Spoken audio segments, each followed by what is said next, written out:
Dober večer vsem, še v mojem imenu. To predavanje bom začela z enim vprašanjem.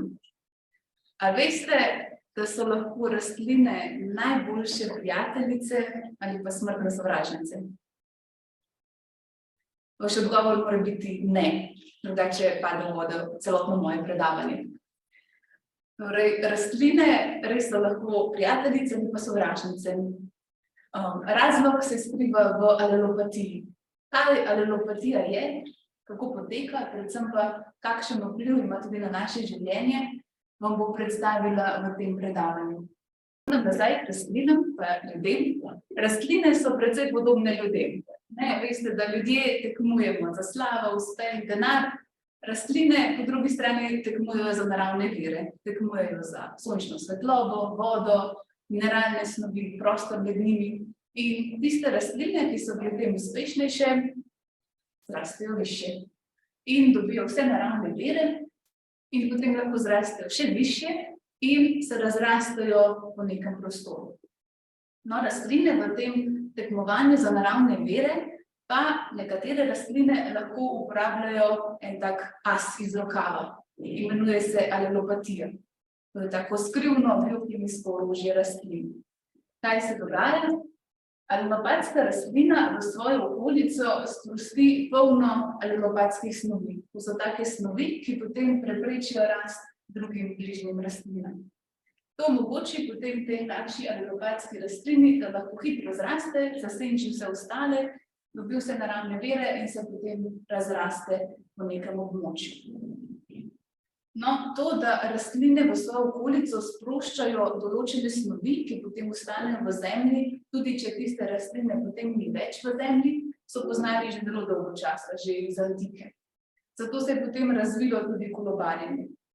Če imate na primer doma vrt, boste, če opazujete vrt in rastline na njem, boste videli, da se tam dogaja prava mehiška nadaljevanka.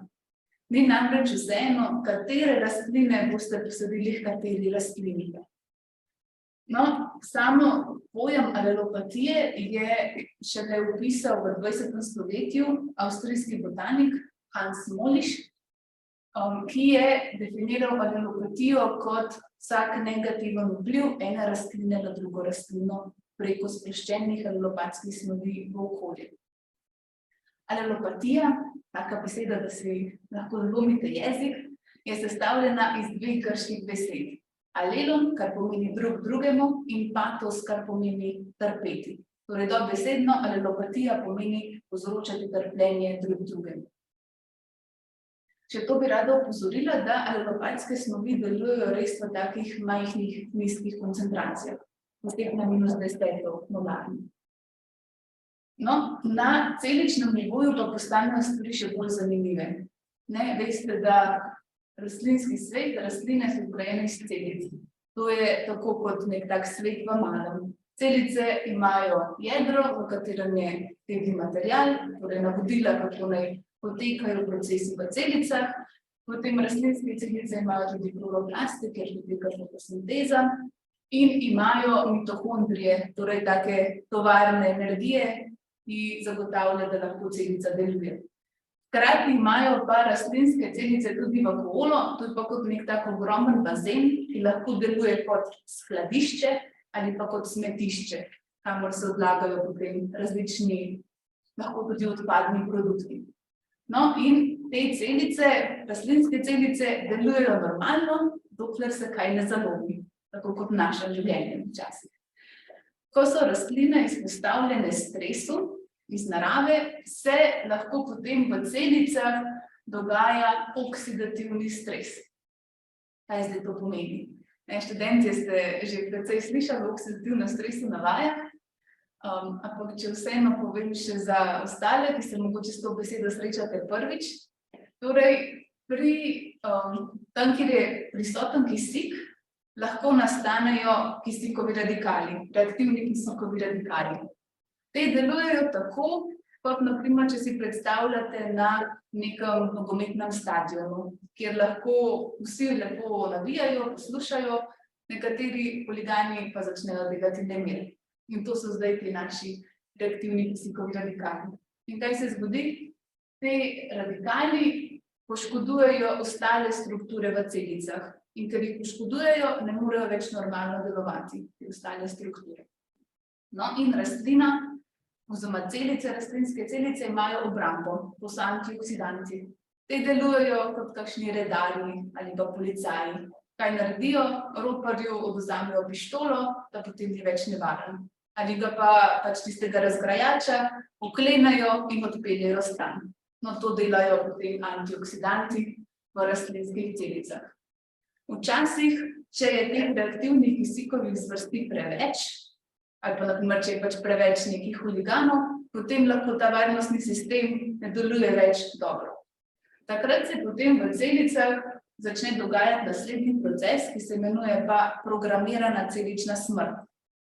V tem procesu potem določene celice propadejo in na ta način zavarujejo preostali del rastline, da se ne bi, na primer, določene strupene snovi razširile potem še na ostali del rastline.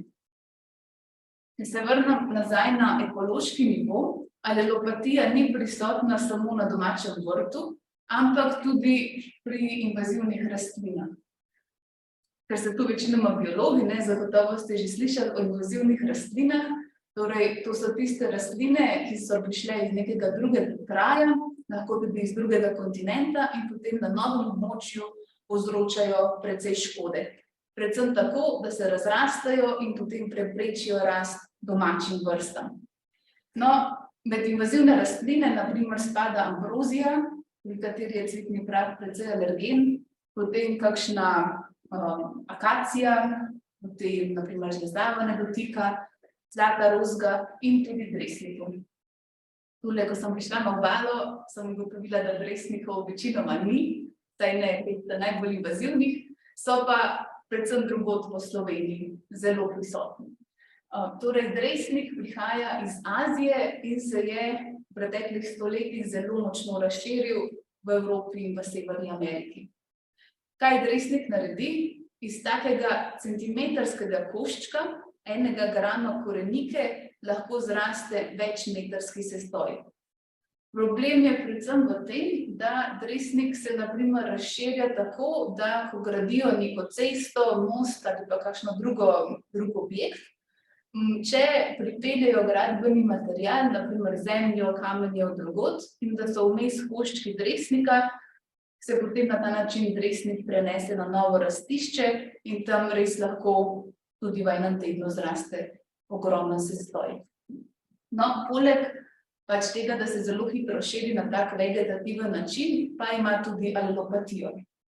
Tole spodaj je pa primer iz mojega domačega kraja, kako lahko dresnik res zelo hitro se razraste ob različnih, na primer, vodnih površinah, kjer je prostor.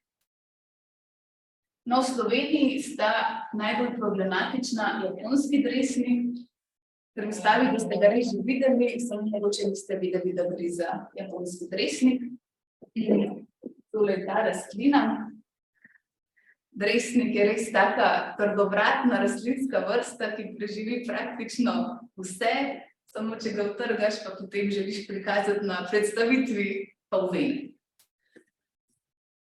Da zdaj pa ne boste verjeli, da je res taka trdovratna vrsta. Torej, japonski dresnik lahko zraste tudi do 2 metra visoko. Še bolj invaziven je pa češki dresnik. Ta zraste pa še višje in ima tudi večje liste.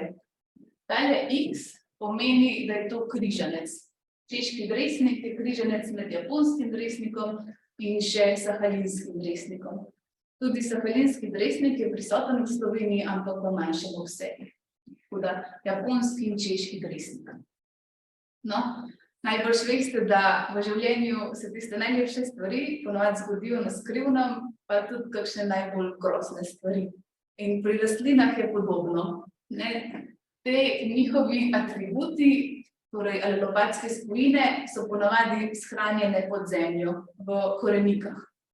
Tole je primer korenike pri japonskem dresniku in pri češkem dresniku. In te korenike imajo v sebi alelopatske spojine, ki so kemijsko gledano ponavadi fenolne spojine. Poznamo epikatehin, resveratrol in emodin. Zdaj že vsi dobro gledate. Pa se ne bo veliko take kemije. Najprej bi vam pa rada res zdaj predstavila par takih zanimivih poskusov. Jaz alelopatijo sem ravno razmišljala, preučujem zdaj po 10. leto in vam bom pokazala, na kakšen način poteka tudi tako znanstveno raziskovalno delo. No, če ste kdaj sanjali, da bi postali raziskovalci, znanstveniki, ta prva stvar, ki jo morate narediti, je, da si postavite raziskovalno vprašanje. Pa tudi študentje boste imeli potem za diplomsko nalogo ali pa za magistrsko nalogo. Torej, najprej se postavi vprašanje. Mene je zanimalo, kaj vsebujejo, katere spojine vsebujejo korenike dresnikov in če se korenike med japonskim in češkim dresnikom med seboj razlikujeta po svoji kemijski sestavi. Potem me je zanimalo, kakšen je zdaj sam potek delovanja alelopatije pri dresnikih. Kako ta alelopatija vpliva na primer na rast korenin, kako vpliva potem na različne biokemijske parametre, kaj se dogaja na nivoju genov, kaj se dogaja na nivoju celic. In potem me je zanimalo tudi, kako je z alelopatijo v neki taki daljši časovni skali. Torej, če je rastlina izpostavljena alelopatiji dlje časa. No, mi smo pripravili najprej iz teh korenik dresnikov izvlečke oziroma ekstrakte. To, po domače povedano, deluje tako, kot bi pripravili čaj, oziroma poenostavljeno povedano. Korenike oziroma rastlinski material se nabere, zmelje, potem se pa ga namoči v neko topilo. Mi smo uporabili vodo, da smo na tak način se najbolj približali naravnim razmeram. Veste, v naravi, ko pada dež, se potem ta voda spira, tudi spira določene učinkovine in potem pač pridejo v zemljo. No, z potem različnimi metodami smo ugotovili, da tako japonski kot češki dresnik vsebujeta resveratrol, epikatehin in negodin, se pa razlikujeta predvsem po vsebnosti resveratrola. Kar boste videli potem v nadaljevanju, je lahko ključ, zakaj tudi prihaja do razlik med obema dresnikoma, med njima alelopatijo. No, ugotovili smo tudi, da se sestava korenik, oziroma da korenike vsebujejo večinoma kalij, kalcij, klor, železo in žvepli. No, potem smo pa naredili različne kalitvene poskuse, tudi to vam je že znano, ne? Uporabili smo semena redkvice. Tule sem vam prinesla pokazati, se pravi, semena redkvice so res taka majhna, drobna semena in redkvica je zelo uporabna zaradi tega, ker lahko kali že v enem dnevu, kar je potem precej uporabno pri različnih analizah. No, ta semena redkvice, še to povem, redkvica pri prvih 7 dneh še ne spominja na tisto rdečo redkvico, si damo lahko v solato, ali pa prigleda takole, se pravi, ima koreninico, potem boganje in ključne liste. No, ta semena smo potem dali v tako plastično posodico, to je petrijevka, in jih potem zalili z izvlečki ali pa s kontrolo. V znanstvenem delu, pri znanstvenih poskusih je nujno vedno imeti tudi kontrolo. Če vam zdaj pokažem rezultate, ta prva stvar, ki smo dobili, je tole. Ugotovili smo, da na kalitev večinoma alelopatija ne vpliva tako negativno. Večina semen je skalila. Kar smo pa opazili, oziroma kar se vidi tudi tule na fotografijah, je pa to, da alelopatija zelo prizadene rast korenin. Korenine so bile več kot polovico krajše v primerjavi s kontrolnimi rastlinami. Medtem ko poganjek večinoma ni bil prizadet. Tako da, zakaj je rast korenin zavrta, kaj se dogaja s temi koreninami, to je bilo tisto vprašanje, ki mi ni dalo miru zdaj že zadnjih 10 let. No, ta prva stvar, ki smo jo pogledali, je same korenine. Te fotografije so posnete s scanning elektronskim mikroskopom. Vi najbolj poznate bolj ta svetlobni mikroskop. Scanning elektronski mikroskop je tak, ki zaseda lahko celo sobo in nam omogoča opazovanje površine, na primer površine korenin ali pa površine kakšnega drugega objekta. No, in take zanimive stvari se dogajajo v koreninskem vršičku. Veste, korenine, na koncu korenine in koreninski vršiček. In čisto na koncu ta koreninski vršiček obdaja koreninska čepica. Koreninsko čepico si lahko predstavljate tako kot kolesarsko čelado. Ta kolesarska čelada potem omogoča, da lahko rastlina oziroma da lahko korenina varno prodira skozi prst, ne da bi se ob tem poškodovala.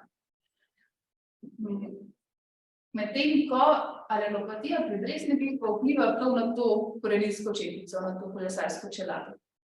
Kako? Tole je primer vzdolžnega prereza korenine. Korenine niso modre, ampak so obarvane z enim barvilom, zato da bi se videle. No, in to je zdaj spet enak prikaz. Tole je koreninska čepica, vidijo se več slojev celic in v notranjosti imamo pa porodnišnico. Tole v notranjosti korenine je pa apikalni meristem korenine. To je območje, kjer se celice delijo. Se pravi meristemske celice in ves čas nastajajo nove celice. Kaj naredi alelopatija pri dresnikih? Če tule pogledate gor, oziroma tule spodaj, je pa primer tistih rastlin, ki so bile izpostavljene alelopatiji dresnikov. Se hitro vidi, da so te celice izgledajo take mrtve, da je slojev manj, oziroma povedano drugače, iz tega, da bi imele rastline koreninsko čepico oziroma kolesarsko čelado, dresnik povzroči, da namesto take trde kolesarske čelade, da imajo samo volneno kapo. In razlika med kapom pa čelado je pa kar precejšnja. To je ena stvar, ki se dogaja. Naslednja stvar, prav v notranjosti zdaj teh celic koreninske čepice, torej kolesarske čelade, če ste še z mano, pa prihaja do poškodb mitohondrijev. Torej, mitohondriji so tisti celični organeli, kjer poteka sinteza ATP-ja, kjer poteka sinteza energije, ki jo potrebuje celica, da lahko deluje. Tole so normalni mitohondriji in tole smo posneli pa s transmisijskim elektronskim mikroskopom. Torej, to je še en drug mikroskop, ki nam pa omogoča, da gledamo prav zgradbo celice, kakšni so organili potem v celicah. No, tole pa primer pri rastlini, pri redkvici, ki smo jo izpostavili alelopatiji pri dresnikih. Tule mogoče vidite take luknje, tole kaže na poškodbe mitohondrijev. V biologiji, oziroma na študiju biologije se boste pač naučili, da ponavadi je struktura zelo dobro povezana s funkcijo. Če je na primer struktura, da je poškodovana, potem tudi tista funkcija ne deluje več najbolje. In to kaže tudi pri teh poškodbah mitohondrijev. Druga stvar, ki smo ugotovili, je to, da alelopatija vpliva na sam nastanek proteinov oziroma beljakovin. V tej skali dogodkov sodeluje tudi tale endoplazmski retikulum. Tule se vidi, to so take dolge cisterne. No, pri tretiranih rastlinah pa ne boste videli več takih cistern, ampak tole. Prav dejansko noter se je v tem endoplazmskem retikulumu so se začeli aktivirati oziroma akumulirati določene spojine. In to so tako imenovana telesca ER. Tudi to kaže na znak stresa. Poleg tega smo samo pri tistih rastlinah, ki so bile izpostavljene alelopatiji pri dresnikih, odkrili v citoplazmi takele črne elektronsko goste vključke, kar tudi ni nek tak normalen pojav in kaže na znake stresa. No, če pa se zdaj vrnemo na tisto našo porodnišnico, kjer nastajajo nove celice v koreninah, torej na apikalni meristem korenine, te tipične meristemske celice izgledajo tako, da so v prerezu kvadratne, tole je celična stena, in imajo potem v sredini tako veliko jedro in tole črno obarvano je jedrce. Taka je tipična meristemska celica. No, pri tretiranih rastlinah se je zgodilo pa tole. Te celice so se podaljšale in tudi prisotno je več takih manjših vakuol. Načeloma meristemske celice nimajo vakuole, oziroma nimajo tiste velike osrednje vakuole. Poleg tega pa pri teh tretiranih rastlinah se je pogosto zgodilo, da so bili tudi mitohondriji precej spremenjeni. Naprimer, tule je nastal tako obročast mitohondrij, pa tudi vidijo se številne poškodbe mitohondrijev. Če se zdaj vrnem pa na ta oksidativni stres, mi smo preučevali predvsem tale obrambni sistem, kako deluje obrambni sistem, če deluje, kako deluje in kaj se dogaja. No, eden izmed teh reaktivnih kisikovih radikalov je vodikov peroksid, H2O2. Tega ni dobro, da je preveč v celici, zato ga potem hitro razgradijo do vode in kisika, ki pač nista škodljiva. No, in pri tem postopku sodeluje vrsto antioksidantov. Zelo pomembna sta dva, askorbat in glutation. Tako da mi smo merili raven celokupnega glutationa v koreninah kontrolnih in izpostavljenih rastlin in ugotovili, da se ta raven poviša pri tistih rastlinah, ki so bile izpostavljene alelopatiji, hkrati pa se raven askorbata zniža. Kar kaže na to, da dejansko alelopatija zelo močno vpliva na ta varnostni sistem v celici. No, gledali smo tudi, kaj se dogaja na nivoju izražanja genov in ugotovili, da alelopatija vpliva na to, da se poveča izražanje tistih genov, ki so povezani z askorbatom in glutationom, se pravi s tem antioksidativnim sistemom. Kar je bilo še zanimivo, je pa to, da smo ugotovili, da se tudi poviša izražanje vseh teh encimov, ki sodelujejo v askorbatno-glutationskem ciklu. Torej, te encimski antioksidanti, ki razgrajujejo vodikov peroksid, katalaza, glutation peroksidaza, askorbat peroksidaza in tale encim dehidroaskorbat reduktaza, ki povezuje glutationski in askorbatni cikel. No, ukvarjali smo se pa tudi s programirano celično smrtjo. Torej, takrat, ko je pa oksidativni stres nekako previsok, ko celica ne more več zagotoviti nekega normalnega delovanja, se pa potem sproži programirana celična smrt. To prepoznamo tako, da se začne DNA razgrajevati, da se pride do poškodb organelov, smo videli prej, in da se močno poviša aktivnost encimov, ki so odgovorni za to, da se razgradijo proteini, ki se imenujejo proteaze. Tako da to je pa kot nek tak pogrebni zavod. No, in mi smo merili aktivnost proteaznih encimov, se pravi te, ki razgrajujejo proteine, pri različnih substratih. Ugotovili smo, da se pri številne proteaze oziroma njihova aktivnost poviša v koreninah, ki so bile izpostavljene alelopatiji. To so predvsem kakšne cisteinske proteaze in proteasomi. Hkrati smo pa to potrdili tudi z izraženjem genov. Tudi tisti geni, ki nosijo zapise za proteaze, so bili večinoma pozitivno regulirani. Naredili smo pa tudi en tak daljši poskus, torej kaj se dogaja z alelopatijo v neki daljši časovni skali. To smo pa naredili tako, da smo tale semena redkvice najprej nakalili, čisto zaradi tega, da bi imeli vsa semena, ki so kalila, da ne bi že sama kalitev vplivala potem na rezultate. Ker veste, nekatera semena pač lahko po naravi pač ne kalijo. No, in ko smo imeli take kalice, 3 dni stare, smo jih dali v take posebne posode. Tole so rizoboksi, precej praktični za opazovanje korenin, zaradi tega, ker rastline lahko, oziroma korenine lahko rastejo navzdol, rastejo v temi. Sprednja stran je taka prozorna, zadnja stran je črna in mi smo potem še tole prekrili s tako črno lepenko, tako da so res korenine rastle v temi.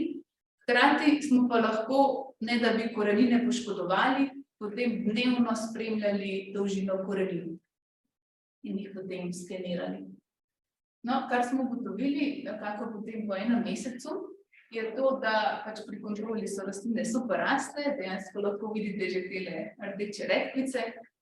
Pri tretiranih rastlinah se pa zgodil kar precejšen propad rastlin. Pri japonskem dresniku več kot polovica in več kot 90% rastlin je pripadlo pri češkem dresniku. Največji ta propad se je zgodil v prvem tednu, med 4. in 7. dnevom. Kar se je potem kazalo tudi predvsem pri rasti glavne korenine. Tej izvlečki dresnika, te rastline so imele res zelo, zelo kratke korenine. Potem po nekako 2 tednih pa se je to uravnalo. In to zaradi tega, ker so pa vse tiste rastline, ki so imele kratke korenine, v 2 tednih propadle. Tako da ostale rastline so se pa očitno prilagodile. Kar smo še ugotovili je to, da alelopatija nekako povzroči večjo koncentracijo klora, tako v koreninah, kot v tem odebeljenem hipotitilu, kar po domače pravimo redkvica, medtem ko se pa količina železa in titana v koreninah pa zniža. Tole, če si spet pogledamo na histološkem nivoju, torej koreninski vršiček in tole koreninska čepica pri kontrolnih rastlinah in tole meristemsko območje, kjer so celice, ki se delijo. Pri tretiranih rastlinah je bila pa situacija taka.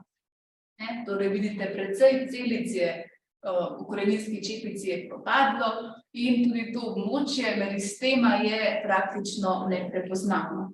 Torej, če nimamo tiste zaščite in če nimamo celic, ki bi se delile, potem lahko korenine prej ali slej propadejo. Torej, nekako glavni mehanizem alelopatije pri dresnikih poteka tako, da prizadene predvsem korenine. In sicer koreninski vršiček, v teh celicah se poveča oksidativni stres, kar potem sproži vrsto sprememb na nivoju genov. Določeni geni se začnejo izražati, določeni ne.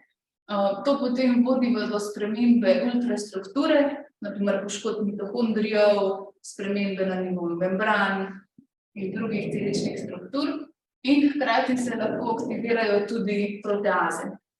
To potem pripelje do celične smrti, kar se pa pozna tudi na nivoju tkiv, tako da pač določen del tkiva propade, posledično pa korenine ne rastejo več. Alelopatija ima tako velik potencial tudi v praksi. In sicer ta prvo je, da lahko s poznavanjem alelopatije pomembno omogočimo boljše upravljanje z invazivnimi tujerodnimi rastlinami. Najbrž sami veste, da prej, ko bolje kot poznate sovražnika, lažje se mu nekako zoperstavite. No, poleg tega, če bi, na primer, izolirali alelopatske spojine iz alelopatskih rastlin, bi lahko iz tega razvili določene bioherbicide. Pač veste, herbicidi so tiste snovi, ki preprečujejo rast plevelom in hkrati zelo onesnažujejo podtalnico, kar je ravno zdaj taka res aktualna tema. No, z bioherbicidi oziroma s temi alelopatskimi snovmi, ki so pa naravnega izvora, pa ne bi imeli take težave.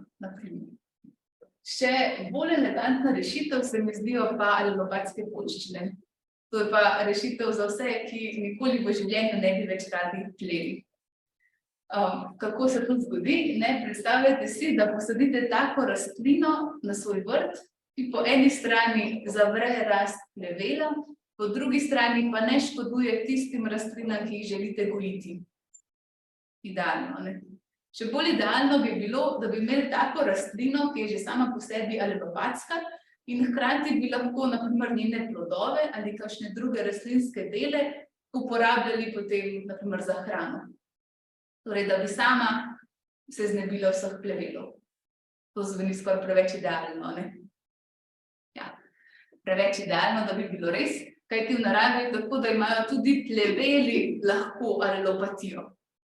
Kar pomeni, da ves čas obstaja to tekmovanje med rastlinami in hkrati tudi tak velik izziv za raziskovanje, za nadaljevanje raziskovanja o alelopatiji. Kar bi želela, da odnesete od tega predavanja je to, da so v bistvu korenine. kar sem se jaz naučila pri vseh teh raziskavah, je to, da ne glede na to, kako visok in zelen in lep je poganjek, če korenine propadejo, potem propade prej ali slej cela rastlina. In zakaj so korenine pomembne? Zato, ker rastejo proti vodi. In tako vodo tudi mi potrebujemo v življenju. Ta voda so odnosi, je odnos.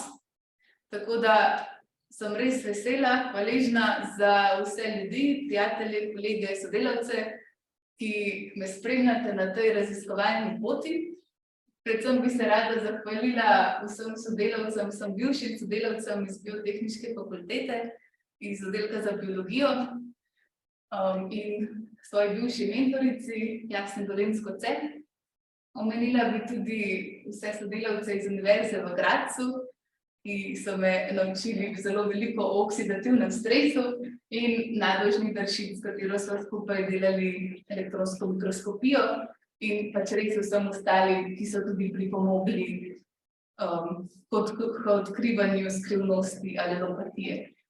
Pa hvala tudi vsem zdajšnjim sodelavcem iz Famlita, iz Univerze na Primorskem, za tako fajn sodelovanje, vsem študentom za vsa taka nadebudna vprašanja in vsem financerjem za finančno podporo.